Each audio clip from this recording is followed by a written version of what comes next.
అబ్బో ఇక్కడ కేజీ చీరలు కొంటే అర కేజీ చీరలు ఫ్రీ అంట. మంగళ్య షాపింగ్ మాల్, కేజీల్లో సేల్, టన్నుల్లో ఆనందం. మీ రెండో సినిమా వివరాలు అడగచ్చా? ఇంకా సూనా? సూన్ అండి, సూన్ డెఫినెట్లీ. అంటే అఫీషియల్గా నా ప్రొడక్షన్ నుంచి వచ్చినప్పుడు అడిగితే బెటర్. నో డెఫినెట్గా. కానీ అందరికీ క్యూరియాసిటీ ఏంటంటే బలగం తీసిన తర్వాత మీరు చాలా జాగ్రత్త పడాలి. ఇంకా రెండో సినిమాకి అదే స్థాయిలో మెప్పించాలి, ఇంకా ఎక్కువ మెప్పించాలి వీలైతే. మరి ఏంటి మీ ఆలోచనలు దాని మీద? ఉందండి, కథ అయిపోయింది, ఆల్మోస్ట్ కథ అయిపోయింది. ఇంకా అఫీషియల్గా అనౌన్స్ చేస్తాం త్వరలో. మళ్ళీ డెఫినెట్లీ నన్ను ఎవరైతే ప్రేమించారో, ఆశీర్వదించారో వాళ్ళని ఒప్పిస్తానని నమ్మకం అవుతుంది. నా కథ అయితే ఇప్పటివరకు అయితే ఖచ్చితంగా ఒప్పిస్తానని నమ్మకం అవుతుంది. అంతకుముందు కామెడీ యాక్టర్గా జబర్దస్త్లో మీ జర్నీ ఎలా ఉండేది వేణు గారు? అది హ్యాపీ జర్నీ అండి, చాలా హ్యాపీ జర్నీ నా లైఫ్లో. అంటే జాలీగా ఉన్న రోజులు అవి. అంటే నేను 2004లో యాక్టర్ అయిన తర్వాత 2015 వరకు గాడ్ గ్రేస్ అసలు వెనక్కి తిరిగి చూసుకోలేదండి. అంటే నేను డైలీ 4 షూటింగ్లు 5 షూటింగ్లు. అంటే ఈరోజు హైదరాబాద్లో ఉంటే సడన్గా మీరు వేణుగారు ఎక్కడున్నారంటే ఈరోజు ఇక్కడే ఉన్నానండి ఈవినింగ్ అంటాను. రేపు ఫోన్ చేసి దుబాయ్లో ఉన్నానండి. అదేంటి నేను ఈవినింగ్ హైదరాబాద్ అన్న అంత బిజీగా ఉన్నాను నేను. అంత బిజీగా ఉన్నా డైలీ 3-4 షూటింగ్లు, ఈవెంట్స్ అని దుబాయ్లు, ఫారిన్ షెడ్యూల్స్, చాలా బిజీగా ఉండేవాడిని. ఐ థింక్ 4 నుంచి 15-16 వరకు నేను వెనక్కి తిరిగి చూసుకోలేదు. అంటే మా ఇంట్లో నెలకి ఒక వారం రోజులు తింటే హ్యాపీ, అంతే. అంత బిజీగా ఉండేవాళ్ళు. పొద్దున ఎప్పుడైందో, సాయంత్రం ఎప్పుడైందో, నైట్ ఎప్పుడైందో తెలిసేది కాదు. సో 15 తర్వాత కొంచెం జబర్దస్త్ నుంచి బయటకు వచ్చి అప్పుడు ఇంకేమైనా చేసుకోవాలని ఈ బలగం ఏదైతే దానికి ప్లానింగ్లో ఉన్నప్పుడు మాత్రం కొంచెం ఒక 3-4 ఇయర్స్ బాగా స్ట్రగుల్ అయ్యాను. సో కానీ ఎలాగా అంటే మీరు చెప్పారు కదా, అంటే మీరు మట్టిలోంచి పుట్టిన కుటుంబం మీది. మరి మీరు పొట్టకూటి కోసం అయినా పని చేయక తప్పదు. అవును. మరి ఒకవైపు ప్లానింగ్, ఇంకోవైపు యాక్టింగ్ ఆపర్చునిటీస్ వదులుకోవాలి. అప్పుడు మీకు సంఘర్షణ వచ్చిందా? అయ్యో చాలా అండి. అదే అంటే యాక్చువల్లీ నేను 2013లో జబర్దస్త్ స్టార్ట్ అయింది. అప్పుడు పీక్స్ నేను యాక్టింగ్లో, స్టేజ్ షోలని, యాక్టింగ్ అని చాలా పీక్స్. ఆ జబర్దస్త్కి వెళ్ళిన తర్వాత మేము ఎక్స్పెక్ట్ చేయలే. మాది స్టార్టింగ్ స్టేజ్, మాది స్టార్టింగ్ టీం, మాది ఎక్స్పెక్ట్ చేయలేదు. యాక్చువల్గా జస్ట్ ఒక 13 days, ఒక 4 రోజులు ఇవ్వండి చాలు అని తిరిగేవాళ్ళు, మా వెనకాల తిరిగేవాళ్ళు. సో ధనరాజు, మా చంద్ర అప్పుడు కొత్తవాడు, ఇంక వాడు రాలా అసలు. ధనరాజు నన్ను పక్కగా పట్టుకున్నారన్నమాట వాళ్ళు. అంటే మేము ఇద్దరే అంతకుముందు స్కిట్లు చేసాం, స్మోక్ టీవీ అని అవన్నీ చేసాం. సో వీళ్ళని పట్టుకోవాలని చాలా పట్టుకున్నారు. నేను కన్విన్స్ అవ్వాల, ఎందుకంటే సినిమా నేను అప్పట్లో కొంచెం టీవీ అంటే టీవీకి వెళ్తే సినిమాకి రాలేరేమో అనేది ఉంది. ఇప్పుడు లేదు. ఇప్పుడు స్క్రీన్ అనేది ఉన్నది తప్ప big screen, small screen, phone screen లేదు. ఇప్పుడు స్క్రీన్ అంతే. అప్పుడు ఆ వేరియేషన్స్ ఉన్నాయి. సో అప్పుడు 13 రోజులు మంచి అమౌంట్ ఎక్స్పెక్ట్ చేయని అమౌంట్ ఒకటి. 4 days కదా అని లైట్గా కమిట్ అయ్యాం. ఆ 4 daysలో 13 episodes మీకు తెలుసు. అది జబర్దస్త్ స్టార్టింగ్ 18 రేటింగ్. అంటే గురువారం వస్తే వెయిట్ చేసేవాళ్ళు, గురువారం కోసం ఒక టీవీ షో కోసం వెయిట్ చేసేవాళ్ళు. సో 13 days తర్వాత మళ్ళీ బతిలాడి ఇప్పుడు అనుకున్న అమౌంట్ కంటే డబ్బులు పెంచారు. సరే అని మళ్ళీ 13 చేసాం, 27 episodes చేసాం. ఆ తర్వాత ఇంకా అది జబర్దస్త్ ఎట్లా అయిపోయిందంటే తెలుగు రాష్ట్రాల్లో గురువారం వస్తే ఏంటి అనేది. ఇప్పుడు స్కిట్లు రాయడం అది కూడా ఎలా జరిగేది? అది ఉండేది. సో అప్పుడు ఏంటంటే అప్పుడు ఇంకా ఇది మీకు తెలియట్లేదండి, ఇది చాలా అద్భుతం, మీకు ఎంత అంటే అంత ఇస్తాం, మీరు కంటిన్యూ చేయండి అన్నారు. అప్పుడు నేను ఏంటంటే నాకు సినిమా అనేది, నేను సినిమా కోసం వచ్చాను, ఇది చాలా బాగుంది, చాలా డబ్బులు ఇస్తున్నారు, ఇంటింటికి గడప గడప వెళ్ళాం, రీచ్ అయ్యాం, ఇంత డబ్బులు వస్తున్నాయి, అటు షోలు, రెమ్యునరేషన్ అన్నీ వస్తున్నాయి, కానీ నాకు సంబంధించింది పోతుంది. అవును, నేను సినిమా అనుకున్నాను, దీనికోసం రాలేదు, ఇటు పోతే నా సినిమాకు దూరం అవుతాను, దీని నుంచి బయటకు వచ్చాను నేను. అబ్బా చాలా పెద్ద ఇదండి. మామూలుగా సెటిల్ అయిపోతాం మనం, పైసలు వస్తున్నాయి కదా, ఎందుకు బై నీకు అందుకని బయటికి వెళ్ళాక 1.5 year తర్వాత ఇది రైజ్ అయిపోయింది. అంటే ఇంటర్నెట్ ఫ్రీ అయిపోయి ప్రతి ఒక్కరికి సెల్ ఫోన్ చేతిలోకి వచ్చేసి ఇది వైరల్ అయిపోయింది. అప్పుడు ఏమైంది, నేను జబర్దస్త్ కొన్ని చేశాను కాబట్టి సినిమాలో కొంచెం దూరం అయిపోయా, టీవీకి వెళ్ళడం వచ్చేసి. అవును ఇది వచ్చేసిందని నేను దాన్ని పక్కన పెట్టేసి సినిమాకి వచ్చేసరికి ఇది పక్కకు పెట్టేశారు. అరే ఇలా అయింది ఏంటి అని కసిలో మళ్ళీ ఒక 1 year చేసాం. అవును, మీరు తిరిగి వచ్చినప్పుడు అయితే వెల్కమ్గా తీసుకున్నారు మిమ్మల్ని, తీసుకున్నారు. మళ్ళీ 1 year చేసిన తర్వాత అప్పుడు ఇంకా మైండ్లో డబ్బు అని మళ్ళీ ఇటు వెళ్ళినోని మళ్ళీ ఇటు వచ్చా, ఇక్కడ మళ్ళీ డబ్బు కోసం వచ్చా, బట్ లోపల మాత్రం ఇది కాదని నన్ను వేధిస్తుంది అనమాట. మళ్ళీ బయటకు వచ్చాను. ఆ మళ్ళీ బయటకు వచ్చిన తర్వాత 2015 మిడ్లో బయటకు వచ్చామండి. అప్పటి నుంచి అరాకొర అప్పటి నుంచి స్ట్రగుల్ స్టార్ట్ అయింది. ఆ 15 మిడ్లోంచి 2020 వరకు ఆ 4 years ఇటు లేక అటు లేక ఆ 4 years బాగా స్ట్రగుల్ అయ్యాను. అది మేజర్ నా కెరియర్లోనే వెరీ బ్యాడ్ పీరియడ్. అంటే తినడానికి ఉండడం వేరు, అది వేరు, బట్ మైండ్ బిజీగా ఉండడం మెయిన్ ఇంపార్టెంట్. అవును, మైండ్ బిజీ. మనం అసలు ఎక్కడ ఎటు వెళ్తున్నాం అని ఒక తెలుస్తుంది కదా లోపల. పొద్దున 6 గంటలకు వేస్తే స్టాఫ్ వచ్చారా, పొద్దున 12 గంటల వరకు ఈ షూటింగ్, మధ్యాహ్నం ఆ షూటింగ్, దుబాయ్, ఇటు ఆస్ట్రేలియా, ఇవి అన్నిట్లో ఈ స్కిట్ల బిజీ ఉంటుంది. ఇప్పుడు మీరు ఇందాక అడిగారు స్కిట్లు, మినిమం ఒక స్కిట్ రాయడానికి 2 రోజులు పట్టేదండి. ఎవరు రాస్తారు? నేను, నా టీం మెంబర్స్, ఎవరైనా ఒక రైటర్, అంటే మనకు సింక్లో ఉన్న మెయిన్ టీమ్ లీడర్ దగ్గరనే ఉంటుందండి. ఇంప్రూవ్ అని ఉంటుందండి యూఎస్ లో, అంతా ఉంటుంది ఇది. 100% ఇంప్రూవేషనే స్క్రిప్ట్ అండి, స్క్రిప్ట్ రైటింగ్ ఏ ఉండదు. సో మీకు దానికి నేపథ్యం, మీరు థియేటర్కి వెళ్ళారా? థియేటర్ ఏం లేదండి నాకు, థియేటర్ ఎక్స్పీరియన్స్ లేదు, జస్ట్ మీరు చూసి నేర్చుకున్నవి అంతే అంతే. ఎందుకంటే ఇప్పుడు మనం కూర్చున్నామండి, ఇప్పుడు పాయింట్ ఎట్లా వస్తే మనం కూర్చున్నాము, లేట్ అవుతుంది, ఈ లేట్ అయిన గ్యాప్లో ఏం చేద్దాం అని ఒక థాట్, ఏం చేయొచ్చు అని కూర్చొని మాట్లాడుకోవడం. అలా మాట్లాడుకుంటే ఏదో జోకులు వస్తూ ఉంటాయి. ఓ బంచ్ ఆఫ్ జోక్స్ వచ్చాక అసలు దీనికి ఏంటి కంటెంట్ ఏంటి, కథ ఏంటి, ఓ ఇలా వచ్చాడు, ఓ మిడ్లో గొడవ జరిగింది, లాస్ట్లో ఆ గొడవ పడి సారీ చెప్పాడు, ఓ స్టార్ట్, ఓ మిడ్, ఎండ్, ఏం చేయొచ్చు దీనికి, అలా కూర్చి స్కిట్ రాయడమే. అలా టీం అంతా రాయడం, ఆలోచన ఎక్కడైనా పాయింట్ వస్తుంటుంది. అది టైమింగ్ ఎడిటింగ్ లో అసలు, అంటే మా టైంలో అయితే ఎడిటింగ్ సెన్స్ లేకుండానే దింపేసేవాళ్ళం అండి. నింపేశారు. ఇప్పుడు ఎలా ఉందో నాకు తెలియదు.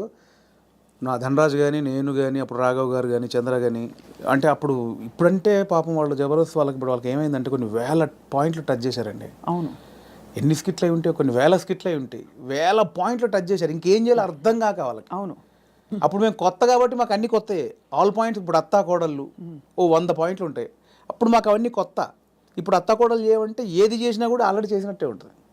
సో అట్లా మాకు చాలా పాయింట్స్ దొరికేవి. ఇప్పుడు చంద్ర మొత్తం ఫ్యామిలీస్ మీదకి వెళ్ళిపోయాడు, నేను అన్నీ కొంచెం టిపికల్గా ఉండాలి, అది నేను ఈ కొంచెం కొత్తగా ఏదో చేసేవాడిని, ధనరాజ్ ఇంకో, అట్లా ఎవరి కేటగిరీ వాళ్ళకు ఉండేది.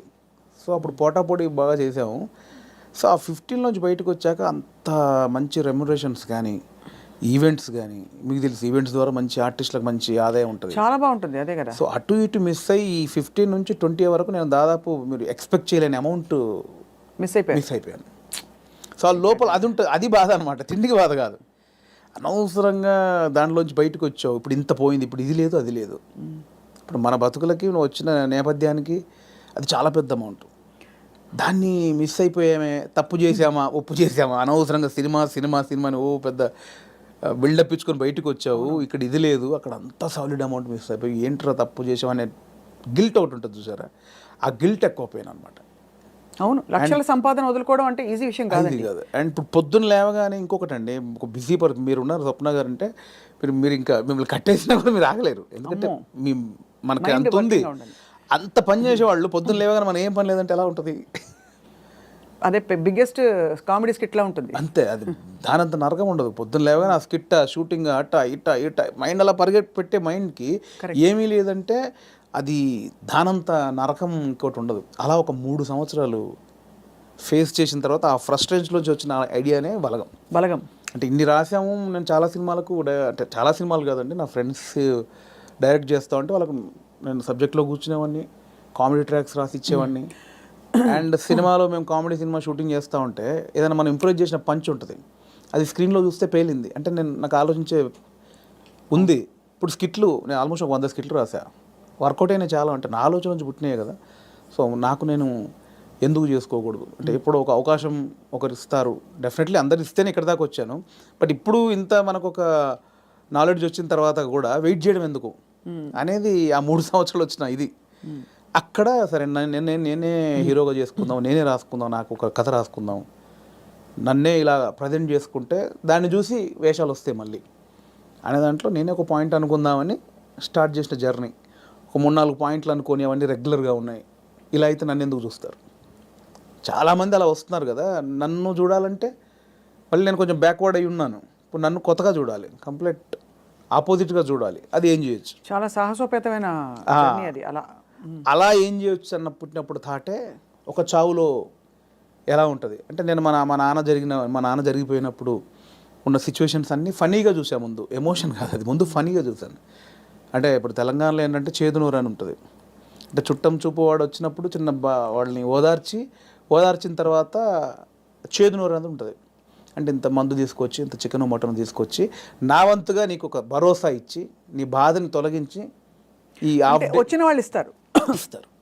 అంటే ఆచారం ఏంటంటే అండి, ఇప్పుడు నేనున్నాను, నాకు ఒక మా ఇంట్లో ఎవరో చేదు జరిగింది, ఎవరో చనిపోయారు, చేదు జరిగింది. మా బావనో మా మావయ్యను బావ మరిది ఎవడు ఆడొచ్చి నన్ను ఓదార్చి సరే బావ జరిగిపోయిందని ఈ బాధను దూరం చేయాలి. నాకు ఏదైతే ఆ మిస్సింగ్ ఫీల్ ఉందో దాన్ని దూరం చేయగలని ఏం చేయాలి, ఇంత మందో బిందో తీసుకొచ్చి కాసేపు 2 గంటలు సపోర్ట్ ఉండి కడుపు నిండా తినబెట్టి ఏం కాదులే నేను ఉన్నానులే అని ఆ సపోర్ట్ ఇచ్చే వెళ్ళే విధానం అనమాట అది. కరెక్ట్, అవును. సో అదొక ఆచారంగా వచ్చింది, చేదు నోరు అంటాం. ఇప్పుడు పెద్ద ఫ్యామిలీ అనుకోండి, ఇప్పుడు బాంబేలో ఉంటారు ఒకరు బావంట ఆయన, అక్కడ 10 మంది చుట్టాలు ఉన్నారు, ఇక్కడ చనిపోయింది కంపల్సరీ రావాలి, వస్తారు, ఈ ప్రక్రియ కూడా చేయాలి. ఇప్పుడు 10 మంది 10 రోజులు ఉండలేరుగా, 2 రోజుల్లో చేసి వెళ్ళిపోవాలి. అవును. సో 10 మందిది వీడు తాగాలి, నేను తాగాలి, తినాలి. తాగాల్సిందేనా అంటే బాంబే నుంచి వచ్చాడండి పాపం, అంతే కదా, మా బావకి ఇలా జరిగిందని ఏదో ఆయన తృప్తిగా చేసే, నేను ఒక ముక్కనాన్న తినకపోతే ఆడేమనుకుంటాడు, ఫీల్ అవుతాడు కాబట్టి చేయాలి, కంపల్సరీ. బాధపడతారు. సో ఈ ప్రాసెస్ మా నాన్న జరిగింది అనమాట. మాది పెద్ద కుటుంబం, మా అమ్మకి నేను 9వ వాడిని, మా పెదనాన్నలు 6, మా మేనత్తలు 3. ఆహా. సో మా ప్రతి పెదనాన్నకి ఫ్యామిలీ మినిమం 10 మంది, 7 మంది, 8 మంది, వాళ్ళందరూ వచ్చి అందరూ 200 మంది మా కజిన్స్ ఉంటారు, అన్నయ్యలు వదినలు వాళ్ళ పిల్లలు అందరూ వచ్చేసి ఏమైపోయిందంటే ఆ 11 రోజులు మా నాన్నది చనిపోయిన నెక్స్ట్ డే నుంచి మార్నింగ్ ఒక సెటప్, 11 o'clock ఒక సెటప్, 1 o'clock తప్పదు.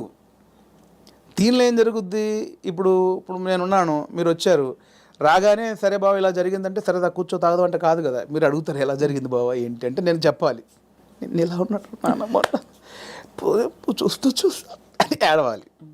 ఓకే అయిపోయింది. ఇప్పుడు 12 o'clock ఇంకోటి వచ్చాడు, వాడికి కూడా సేమ్ ఏడవాలిగా. రాగానే రాబావ కూర్చోండి, వాడు మళ్ళీ చూసేవాడు ఒక కంట నీరు కూడా పెట్టలేదు, వాడు రాగానే తాగినని వాడు అనుకుంటాడని వాని కోసం మళ్ళీ సేమ్ ప్రాసెస్. ఏమైందంటే నానిలా లేడు అన్నీ అంటే నాకు అలా ఉంది. ఎలా జరుగుతుందంటే వస్తున్నారు, తాగుతున్నారు, ఏడుస్తున్నారు, తింటున్నారు, పంటున్నారు, ఏడుస్తున్నారు, ఏంద్రా అది. అప్పుడు నా చిన్న వయసు 99లో మా నాన్న చనిపోయినప్పుడు ఆ వయసులో నాకు అది అనిపించింది, మీరు సెలబ్రేట్ చేసుకుంటున్నారా, బాధపడుతున్నారా, ఎంజాయ్ చేస్తున్నారా అనేది ఒకటి ఉంది, ఎప్పుడో చూసినది. అది ఇక్కడికి షిఫ్ట్ అయిందనమాట. ఎలాంటి కథ చేయొచ్చు అదే అదే అదే అదే అన్నప్పుడు మా ఫ్రెండ్ ప్రదీప్ అద్వైతం అని ఇప్పుడు నెక్స్ట్ వైజయంతి మూవీస్లో పెద్ద సినిమా చేస్తున్నాడు. సో నాకు బెస్ట్ ఫ్రెండ్ అనమాట. సో తను ఏంటంటే ఒకసారి 10 days కనిపించలా, మళ్ళీ వస్తే డార్లింగ్ ఎక్కడికి వెళ్ళామంటే ఇట్లా మా పెద్దనాన్న చనిపోయాడు రా, గమ్మతుంటుంది మన తెలంగాణలోని మా తాగుడు గోల ఇలా ఏడుపు అని అన్నాడు. అది స్ట్రైక్ ఏదో బాగుంది కదా అని ఒకసారి రివెండ్కి వెళ్తే మా నాన్నది ఇంత జరిగింది కదా ఫన్ ఇక్కడ, ఇది కదా మనం ఆపోజిట్గా చెప్దాం అనుకున్నాం. అక్కంచెలు మొదలైన కథ. సో అప్పుడు ఒక 4 సీన్లు రాసుకొని ఫ్రెండ్స్కి చెప్తే వాళ్ళు హిలీరియస్గా నవ్వి దానికి ఇంకో 4 సీన్లు వేసి. కానీ ఇక్కడ విశేషం ఏంటంటేనండి, జబర్దస్త్ కావచ్చు ఇది కావచ్చు, చాలా సీరియస్ అంశాలని లైటన్ చేయడం ఈజీ కాదు. సెంటిమెంట్స్ హర్ట్ అవుతాయని ఒక బాధ ఉంటుంది కదా. ఇప్పుడు మీరు పిల్లలు పుట్టలేదు ఒక జంటకి, దాని మీద మీరు జబర్దస్త్లో ఒక స్కిట్ రాయాలనుకోండి, చాలా మంది హర్ట్ అయిపోతారు, నీకు అసలు మనసుందా, నువ్వు సమాజంలో బాధ్యత గలవాడిగా, ఇవన్నీ అడుగుతారు ఆబ్వియస్లీ కదా. అలాంటిదే చావు కూడా చాలా పర్సనల్, చాలా ఇది. కానీ ఇందులో మీరు ఒక విధమైన హ్యూమరు, లైఫ్లోని చాలా సటిల్గా జరిగిపోయే ఇవన్నీ తీసుకొచ్చారు చూడండి. అది దాన్ని కూడా మన పెద్దవాళ్ళు చెప్పిన నిదర్శనాలు అండి నిజంగా. అంటే ప్రతి విషయంలో మీకు సీరియస్నెస్ ఉంటుంది, కామెడీ ఉంటుంది. ప్రతి ఇన్సిడెంట్లో మీరు కామెడీ, ఇప్పుడు ఇది సీరియస్ అనుకోండి ఒక చావు అనేది, ఎగ్జాక్ట్ లేకపోతే ఒక కామెడీగా తీసుకుందాం, కానీ దానిలో కూడా సీరియస్ ఉంటుంది. ఇది చావు అనేది సీరియస్ అనుకోండి, దానిలో మనం కామెడీ చెప్పాను నేను, కానీ ప్రాపర్గా ఒక కామెడీ ఎపిసోడ్ ఉందనుకోండి, దాంట్లో సీరియస్ కూడా ఉంటుంది. మనం చూసే దృష్టికోణమే. నాకు ఒకసారి ఏమైందంటే అవునన్నా కాదన్నా అనే సినిమాకి మేము ట్రిప్కి వెళ్ళామన్నమాట. సో తేజ గారు, ఉదయ్ కిరణ్ గారు, సుమన్ శెట్టి, నేను, ధర్మవరం సుబ్రహ్మణ్యం గారు. ఆయన ఒక చోట ఒక మాట అన్నాడండి ఒక ఇంటర్వ్యూలో, ప్రెస్ వాళ్ళు అడిగారు, అదండి అందులో కొంచెం బూత్ ఉందండి, శృంగారం ఎక్కువ ఉందండి అంటే ఆయన ఒక మాట, ఏ సందర్భమో నాకు తెలియదు, ఒక మాట నన్ను పడిపోయింది. ఏమైనా ఇప్పుడు ఎయిడ్స్ మీద సినిమా చూస్తున్నప్పుడు, ఎయిడ్స్ మీద అవగాహన కల్పించడానికి ఒక సినిమా చేస్తున్నప్పుడు ముందు శృంగారం చూపించాలి. వాడు ఎలా అడిక్ట్ అయ్యాడు శృంగారానికి, కొంచెం బ్యాడ్ రూట్ ఎలా పట్టాడంటే అవన్నీ చూపించాలి. కొంచెం ఆ రొమాంటిక్ అప్పీల్ చూపించినప్పుడే ఇది చెప్తావు, అది చూపించకుండా ఇది చెప్తే ఎవడు చూడ్డాయి అన్నాడు. కరెక్ట్, అంతే, అది నిజమే. మీకు అర్థమైంది? నాకు అందులో ఏదో దొరికింది నాకు. అంటే మనకు మంచి చెప్పినప్పుడు దానిలో చెడు కారణమైంది ముందు చెప్పినప్పుడే, ఇది చెడు, దీనివల్ల ఇది జరుగుతుందని చెప్తాం కదా. అవును, ఆ మంచిని పట్టుకుంటే సరిపోతుంది, పట్టుకోవాలి. అదే దానికోసం ఇవన్నీ తప్పదు, మేకప్ చేయడం తప్పదు. పలకం కూడా అంత, నేను రాగానే కుటుంబాలు కలుస్తాయంటే ఎవరు చూడరు. కుటుంబం కలవాలి అంటే సోది అనుకుంటారు. దానిలోనే మనం ఏం చేయొచ్చు, ఎలా చెప్పొచ్చు అనేది. కానీ ఎంత సూక్ష్మమైన ప్రయాణం మీలో జరిగిపోయింది చూడండి. మీ ఎదుగుదల ద్వారా ఎన్ని విషయాలు మీరు గ్రహించుకున్నారు. మీకు ట్రైనింగ్ లేదు, బ్యాక్గ్రౌండ్ లేదు. అంటే యూజువలీ నేను ఐఎమ్ ఫ్రమ్ థియేటర్ అని చెప్పుకుంటారు చాలామంది. మీకు సినిమానే అండి, నేను థియేటర్ సినిమా షూటింగ్లో చేసినప్పుడు cinema is your learning platform, అంతేనా? అండ్ నాకు ఏదైతే వచ్చిన గ్యాప్ ఉందో అదే ఇప్పుడు నా సక్సెస్కి లీడ్. అది అయితే మీ పైసలన్నీ మాకు ఇస్తారా? లేవు, ఎక్కడి ఆ 3 సంవత్సరాలు ఎలా బతికానుకుంటారు?